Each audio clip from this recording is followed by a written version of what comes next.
খেলটা শুরু করেছিল বিসিসিআই, যদিও নির্দেশ দেওয়া হয়েছে ভারতীয় গভর্নমেন্ট থেকে, কিন্তু খেলটা হয়তোবা শেষ করতে যাচ্ছে বাংলাদেশ পাকিস্তান মিলে। বাংলাদেশ এবং পাকিস্তান ক্রিকেট বোর্ড সাথে সম্পৃক্ত, বাংলাদেশ গভর্নমেন্ট, পাকিস্তান গভর্নমেন্ট।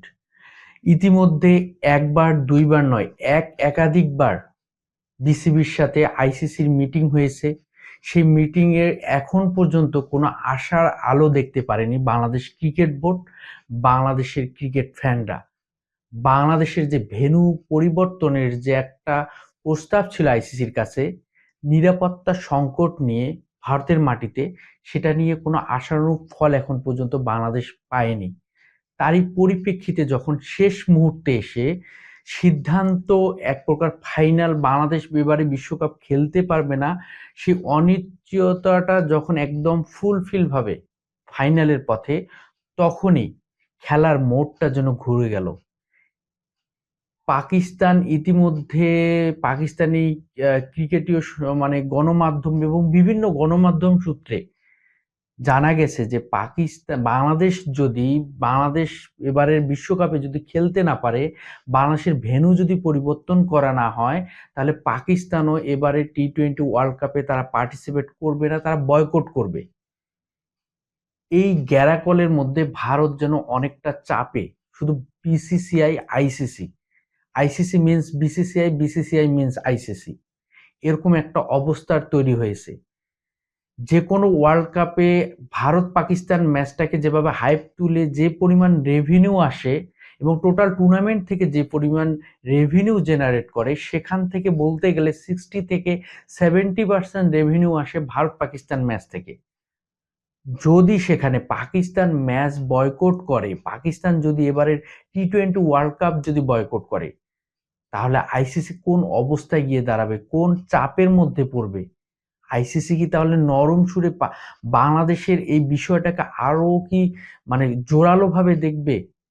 বাংলাদেশের ভেন্যু পরিবর্তন করতে অনেকটা কি তারা বাধ্য হবে?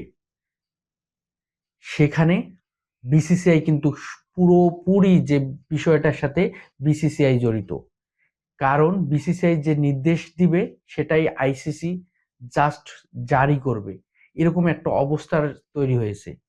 এবং পাকিস্তান সেই যদি বাংলাদেশ বিশ্বকাপে এবার খেলতে না যায় বা খেলতে না পারে, তাহলে পাকিস্তান যদি এরকম সিদ্ধান্তে যায়, যদিও আমরা এখন পর্যন্ত ফাইনালি কোনো ধরনের মানে final piece Pakistan cricket board থেকে এরকম কোনো তথ্য এখন পর্যন্ত দেওয়া হয়নি, বা তারা এখন পর্যন্ত এরকম কোনো ঘোষণা দেয়নি, কিন্তু বিভিন্ন গণমাধ্যম সূত্রে যে নিউজগুলা আসতেছে, তারই পরিপ্রেক্ষিতে যে আলোচনাটা চলে আসলো যে পাকিস্তান যদি বয়কট করে, তাহলে কিন্তু বিসিসিআই বলতে গেলে অন্যের জন্য যে গর্তটা খুঁড়েছিল বিসিসিআই, সেই গর্তের মধ্যেই পড়তে যাচ্ছে বিসিসিআই আইসিসি।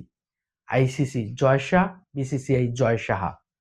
তো ভারতের এরকম নোংরা রাজনীতি ক্রিকেট নিয়ে, যে ক্রিকেটের নোংরা রাজনীতির কারণে ক্রিকেটটা এক প্রকার সংকুচিত করে রাখা, প্রসারিত হতে না পারা। স্পোর্টসের দিক থেকে ফুটবল যেমনটা অনেকটা এগিয়ে, কিন্তু ক্রিকেট কিন্তু সেরকম ভাবে এগিয়ে যেতে পারেনি। কয়েকটা দেশের মধ্যেই ক্রিকেটটা এখনো যেন আবদ্ধ। ক্রিকেটের উন্নতির ক্ষেত্রে যখন আরো বিভিন্ন দেশকে ক্রিকেটের মধ্যে সম্পৃক্ত করা, তাদের ক্রিকেটে ডেভেলপ করতে যে ধরনের সাপোর্টটা দেওয়া দরকার, সেই সাপোর্টটা কিন্তু যেভাবে ক্রিকেট মোড়ল ভারত যেভাবে পুরো ক্রিকেটের মোড়ল হিসেবে নিজেদেরকে জাহির করতেছে, কিন্তু সত্যিকার ক্রিকেটের ডেভেলপের ক্ষেত্রে তারা কতটুকু ভূমিকা রাখতেছে।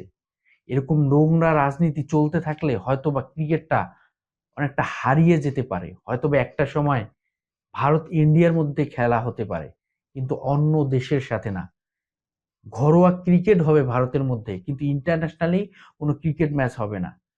বাংলাদেশকে তারা যেভাবে তুচ্ছ তাচ্ছিল্য করে, বাংলাদেশকে যেভাবে তারা গোনায় ধরে না, কিন্তু পাকিস্তান যদি এরকম সিদ্ধান্ত নিতে পারে, তাহলে কিন্তু বাংলাদেশকে তারা গোনায় ধরতে বাধ্য হবে।